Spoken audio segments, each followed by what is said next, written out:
Hi, ROI കിട്ടുന്ന influencer marketing രീതി അതേതാണ് ചെക്ക് ചെയ്യാം. അതിനു മുമ്പ് 2024 കാന്താർ ദ ഗോസ് അവർ ചെയ്ത ഒരു റിസർച്ചില് ഇന്ത്യയിലുള്ള ഇൻഫ്ലുവൻസർ മാർക്കറ്റിംഗ് ഇൻഡസ്ട്രിയുടെ സൈസ് 3600 കോടിയാണ്.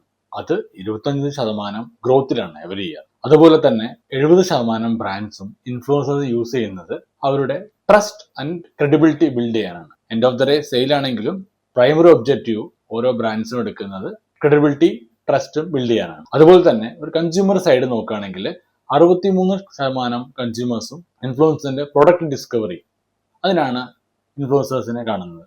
അതുപോലെ ഏകദേശം 69% ഇൻഫ്ലുവൻസേഴ്സിനെ ഫോളോ ചെയ്യുന്നത് അവർക്കൊരു പുതിയ ഇൻഫർമേഷൻ കിട്ടാനാണ്. ഏകദേശം 60% കൺസ്യൂമേഴ്സ് അല്ലെങ്കിൽ ഫോളോവേഴ്സ് ഇൻഫ്ലുവൻസർ സജഷൻ സ്വീകരിക്കാറുണ്ട്. ഇതാണ് ഈ ഒരു റീസെന്റ് അല്ലെങ്കിൽ ലാസ്റ്റ് ഇയർ സ്റ്റഡിയുടെ സമ്മറി. ഇൻഫ്ലുവൻസേഴ്സ് നിങ്ങൾ നിങ്ങളുടെ ക്യാമ്പയിനിൽ ഇൻഫ്ലുവൻസേഴ്സ് എടുക്കുകയാണെങ്കിൽ അത് ചെയ്യാനുള്ള ഒരു 5 ഇമ്പോർട്ടൻറ്റ് സ്റ്റെപ്സ് ഒന്ന് നോക്കാം. First one, match the right influencers. നിങ്ങൾ വലിയൊരു ഫോളോവർ ലിസ്റ്റ് ഉള്ളതോ അല്ലെങ്കിൽ lakhs and lakhs follower list ഉള്ളതോ അങ്ങനെ ഇൻഫ്ലുവൻസേഴ്സ് തീർച്ചയായും ആവശ്യമുണ്ടെന്ന് വരുന്നത്. Take a right influencers. അത് നിങ്ങളുടെ ബ്രാൻഡ് വാല്യൂ ആയിട്ട് സിങ്കർണൈസ് ചെയ്ത് പോകണം. അതുപോലെ തന്നെ നിങ്ങളുടെ കൺസ്യൂമേഴ്സ് കൺസ്യൂമേഴ്സിന്റെ ഒരു പ്രൊഫൈൽ ഉണ്ടാവുള്ളൂ. ആ പ്രൊഫൈലും ഈ ഇൻഫ്ലുവൻസേഴ്സിന്റെ പ്രൊഫൈലും കൂടെ ഒരു ചെറിയൊരു അലൈൻമെന്റ് ഉണ്ടായിരിക്കണം. Second step, check engagement, not just vanity metrics. നമ്മൾ മുന്നേ പറഞ്ഞതുപോലെ വാനിറ്റി മെട്രിക്സ്, അതായത് ഒരുപാട് റീച്ച് ഉണ്ട് ബട്ട് എൻഗേജ്മെന്റും അതുപോലെ ഇല്ലെങ്കിൽ ക്യാമ്പയിൻ സക്സസിലേക്ക് വരില്ല. ഒരു 3 to 5% ഓഫ് എൻഗേജ്മെന്റ് റേറ്റ് അത് ഒരു ഗുഡ് സൈൻ ആണ്.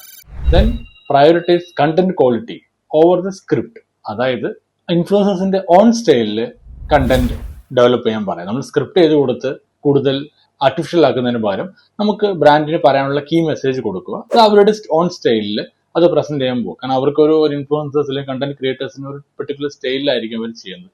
Hello them to do that style. അതുപോലെ തന്നെ റിലേഷൻഷിപ്പ്, ഇൻഫ്ലുവൻസറായിട്ട് വൺ ടൈം ഒരു പോസ്റ്റോ അല്ലെങ്കിൽ ജസ്റ്റ് പ്രൊഡക്റ്റിന്റെ വീഡിയോ കൊടുക്കുന്നതിന് പകരം ക്രിയേറ്റ് കൊളാബറേഷൻ ചെയ്ത് ഒരു ലോങ് ടേം അറ്റ്ലീസ്റ്റ് ഒരു ഫ്യൂ മന്ത്സിന്റെ ഒരു റിലേഷൻ ബിൽഡ് ചെയ്യുക. ഫോർ എക്സാമ്പിൾ നമ്മുടെ പ്രൊഡക്റ്റ് ആണെങ്കിൽ അത് അവർ കൊടുത്ത് യൂസ് ചെയ്യുന്നു. അപ്പോൾ വേറെ ഏതെങ്കിലും അവരുടെ റെഗുലർ ആയിട്ടുള്ള പല വീഡിയോസിലോ മറ്റു കാര്യങ്ങളോ അവരുമായിട്ട് ഒന്ന് ഷെയർ ചെയ്യാൻ പറയുക. ദാറ്റ് മീൻസ് നമ്മുടെ പ്രോഡക്റ്റ് അത് അവർ റെഗുലർ ആയിട്ട് യൂസ് ചെയ്യുന്നുള്ള ഒരു ഇംപ്രഷൻ അവരുടെ ഫോളോവേഴ്സിന് കിട്ടും. അതുപോലെ തന്നെ ഓൾവേസ് ട്രാക്ക് ദ റിസൾട്ട്. ഇപ്പം നമ്മളുടെ ഓരോ ഇൻഫ്ലുവൻസർ ക്യാമ്പയിൻസിലും ഓരോ ഒബ്ജക്റ്റീവ് നമ്മൾ സെറ്റ് ചെയ്യുന്നുണ്ടായിരിക്കും. എന്താണ് അതിന്റെ ഒബ്ജക്റ്റീവ്, അതിന്റെ എന്താണ് ROI, അതിന്റെ എന്താണ് ട്രാക്കിംഗ് സിസ്റ്റം. ആ ട്രാക്കിംഗ് സിസ്റ്റം യൂസ് ചെയ്തിട്ട് ഇൻഫ്ലുവൻസർ ക്യാമ്പയിൻ കൃത്യമായിട്ട് ട്രാക്ക് ചെയ്യുക. ഓരോ ട്രാക്കിംഗ് സിസ്റ്റത്തിനും ഓരോ ടെംപ്ലേറ്റ്സ് സെറ്റ് ചെയ്യുക, അത് ഫോളോ ചെയ്യുക. ആ ക്യാമ്പയിൻ എത്രത്തോളം സക്സസ് ആണെന്നുള്ളത് നമുക്ക് മനസ്സിലാക്കാൻ പറ്റും. നിങ്ങൾക്ക് അങ്ങനെ എന്തെങ്കിലും ടെംപ്ലേറ്റ്സിന്റെ ആവശ്യമുണ്ടെങ്കിൽ അല്ലെങ്കിൽ ട്രാക്കിംഗ് സിസ്റ്റം ആവശ്യമുണ്ടെങ്കിൽ എന്നോട് പറയൂ. I can share. Thank you.